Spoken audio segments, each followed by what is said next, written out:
Traffic and weather together on the 8s on All News 106.9 and AM 740 KCBS.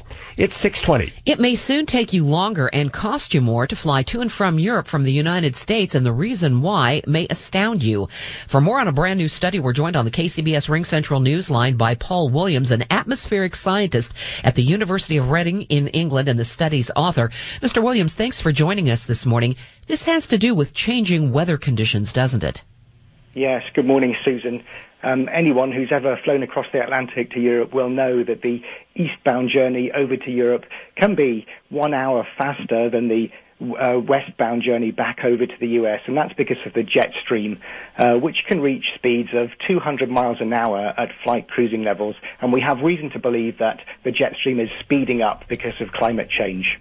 All right, so help me understand the math on this. Obviously, if you have a stronger push, you get there faster, and you get back slower. Doesn't it all cancel out at the end of the day when you figure out the time and the fuel burn? Yeah, that's a great point. There's a degree of cancellation, but it doesn't cancel out exactly.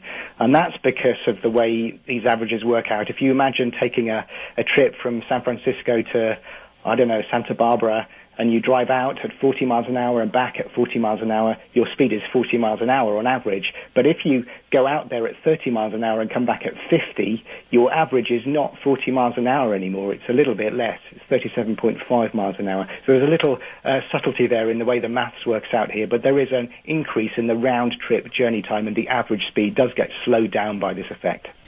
I'm not really sure, to tell you the truth, how big the jet stream is. Is there any way that airlines can shift their flight patterns to help avoid this?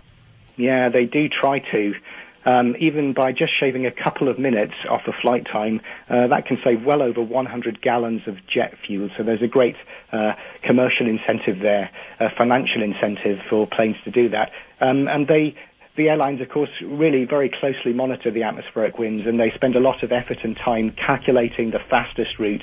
And so if an eastbound flight can get into the jet stream, it certainly will do. But if a westbound flight can get out of it as far as possible, I mean, it's a pretty wide jet stream, and you can never completely escape its influence, but it'll try and get away from the core as much as it can. And, of course, the sort of sad irony with these numbers is that by burning more fuel, these planes will be emitting more CO2, which merely worsens the problem. That's the vicious circle.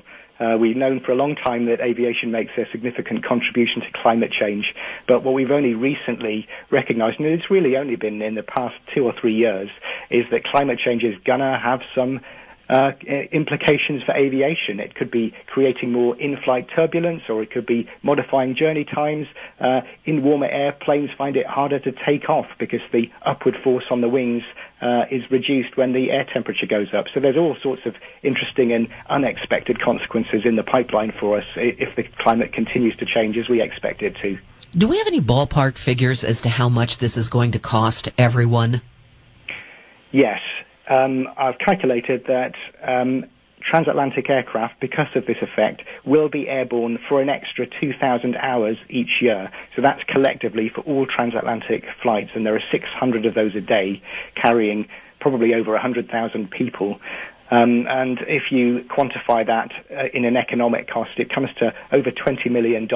That's a small increase per ticket, but a large increase overall. And of course, as you've said, that also increases the CO2 emissions by, I've calculated, 70 million kilograms, which is the equivalent of several thousand homes worth of CO2 emissions per year. Thanks for your time this morning. Paul Williams, study author, atmospheric scientist at the University of Reading in Great Britain.